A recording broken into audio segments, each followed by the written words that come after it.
Jodhpur is a city of amazing.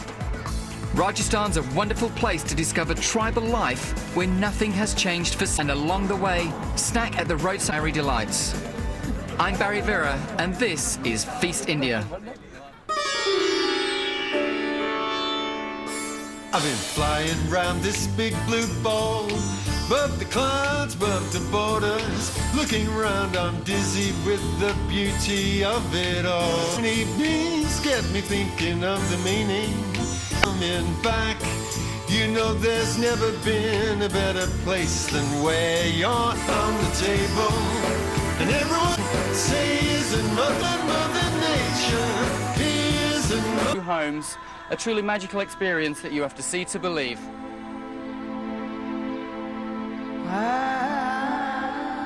Long ago, the Indian desert state of Rajasthan was known as the Land of Kings. Today, it's a museum of fascinating royal artifacts. The fort was the stronghold for the warring Rajputs, death to protect their unforgiving yet striking land. A 10-kilometre wall with 8 gateways surrounds the old city. It flourished on the profits of everything from dates to opium.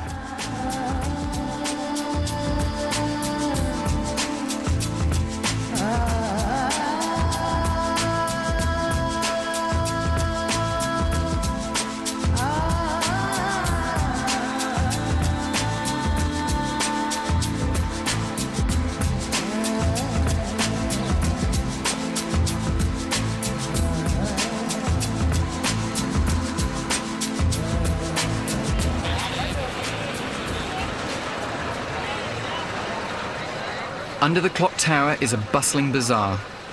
Village and vegetables that are trucked in from other more fertile parts of India.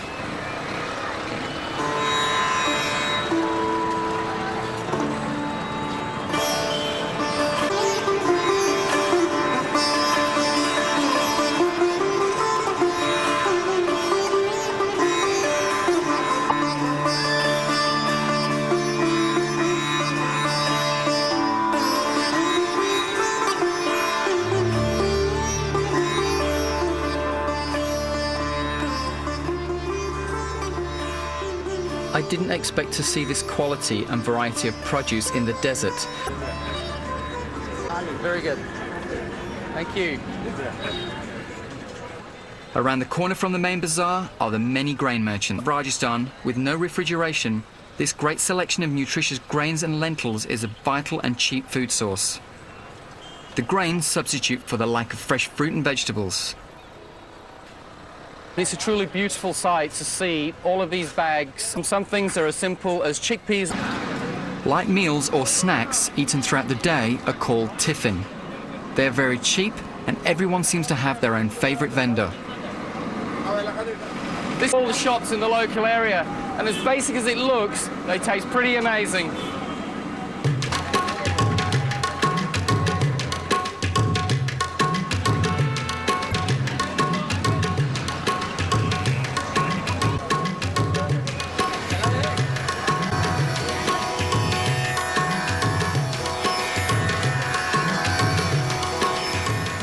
Now I knew the Indians they make these intense colours work so well, and with such innate grace and confidence.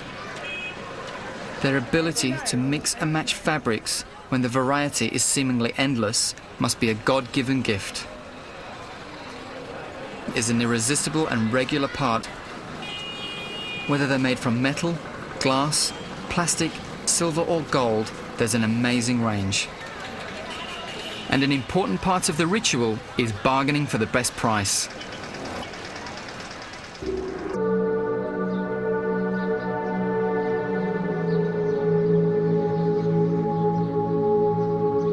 Jodhpur, with its winding streets and sea of blue whitewashed houses, has a peaceful atmosphere.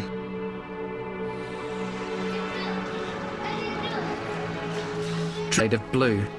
However, over time it has become part of Jodhpur's identity, repels mosquitoes. You could spend days just wandering the back streets and taking in everyday life. No one seems to be in a hurry, and there's plenty of invitations to chat, and drink cups of chai.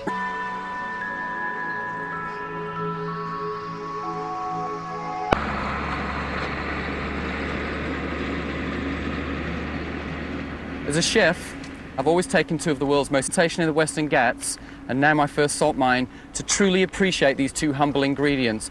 So I guess you could say I will never take salt and pepper for granted again. These are the salt mines of Barprin in the desert near Jodhpur. The stillness and silence is of wells have been bored into the underground salt springs. And the word salary comes from the salt rations given to Roman soldiers that essentially made it illegal to sell or produce salt. Even the poorest workers who collected salt from the coastal areas were forced to buy it. It was this particular indignity that Gandhi used as a focus for the Quit India campaign. 140 miles later, Gandhi and his fellow protesters arrived on the coast to produce salt illegally. However, the Quit India movement that began with salt and freedom as its focus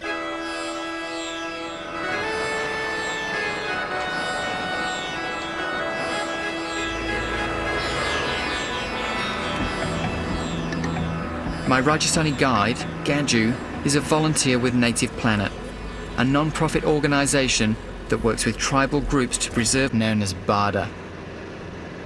Gaju directed our driver to a nondescript, dusty town, and there, on the main street, were two stalls next to each other, doing a roaring trade. Apparently, both are famous for this nuggety little delight. Bardas are made from ground wild lentils, which are soaked in water, and then cumin and garlic, salt, which is flicked into a wok of bubbling coconut oil. There was a showmanship in the way that these bardas were made, and I was mesmerised by the rhythm of it all. Deep-fried green chilies are added as an accompaniment. In fact, they were so delicious that after driving a few kilometres down the road, we turned back to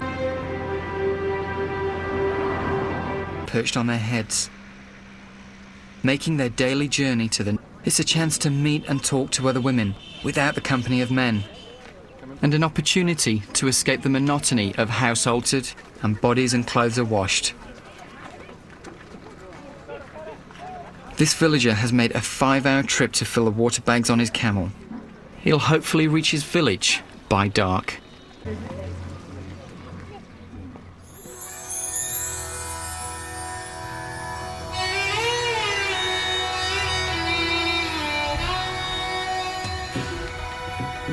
Next, the chance to visit, and then another 2 hours on a camel cart.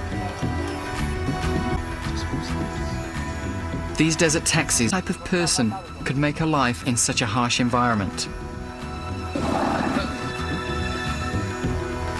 The Bishnoi are a proud Rajasthani tribal group who practice a religion that is an offshoot of Hinduism. The main difference being that Bishnoi have no castes. They respect for nature. They're vegetarian, will not kill any living creature or even cut down trees, which are regularly covered with fresh layers of cow dung. The dung has disinfectant and insect repellent qualities, while the clay fills the inevitable cracks created by the dry conditions. Most of these isolated villages and houses have no power. I thought this was an oven. It turned out to be a crude yet effective fridge. Made from double insulated clay, it kept fresh milk cooler than room temperature. The decorations painted on the walls and doorways of the houses are called mandana. These tribal designs are passed from one generation to the next. Some take the form of blessings, while others ward off the evil eye. It surprises me how much these villages remind me of places that I visited when I was living in Africa. Who would think that this would be the food source of Rajasthan? It's used for sweets, After the millet is cut, sometimes camels or cattle are used to trample the millet. Millet is perfect for the desert, hardest of all grains. It has strong roots and doesn't demand a lot of the soil. and it's used for grinding down green millet into flour for the... Organised for this travelling merchant's eyes to be operated on. His cataracts were successfully removed, but it seems he still can't part with his old broken glasses.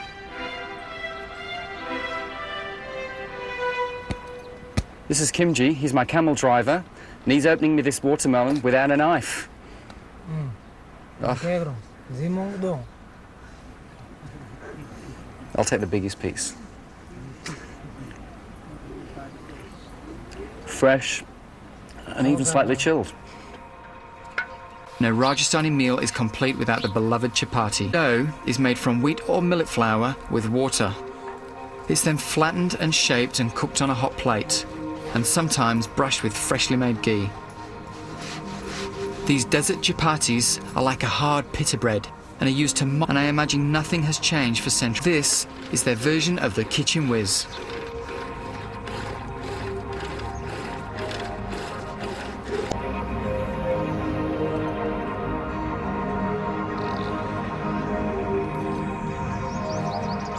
Dung and goat's droppings.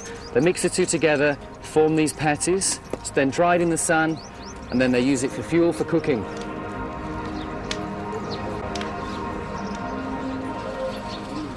It was also my first. It's very milky and sweet, and the fire gives it a real smoky flavour.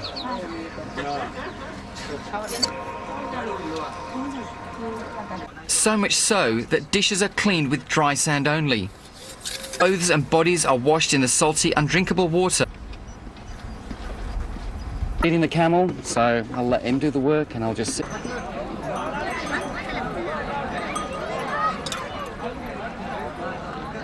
This Bishnoi is mature enough to live together as a married couple, home with their own families.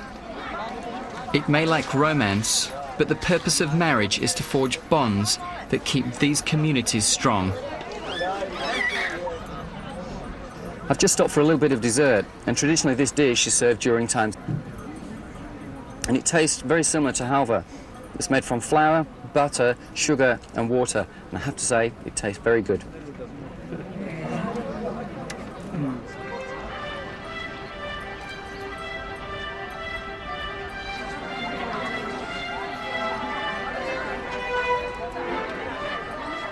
Jewellery is a woman's only real possession. Wedding dowry appears to be worn in its entirety. Every conceivable place on a body for jewellery has been adorned, and the gold nose rings worn by all married Bishnoi women.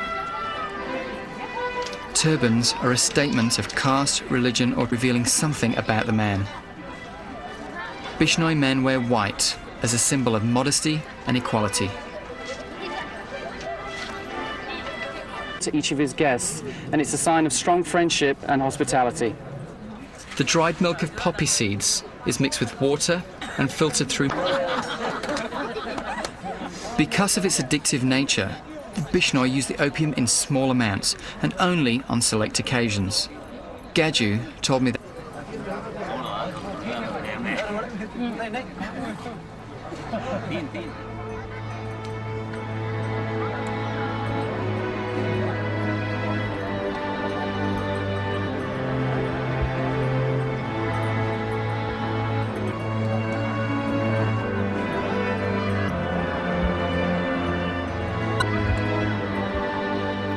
Driving back to Jodhpur that night, I kept thinking of what my friend and guide Gaju had said.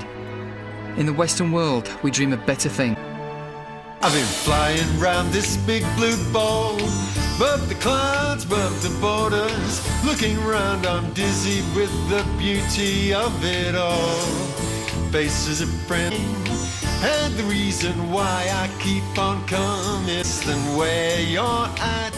There's a beast home, say isn't Mother Nature. Here's a Mother Nature, here's a Mother Nature.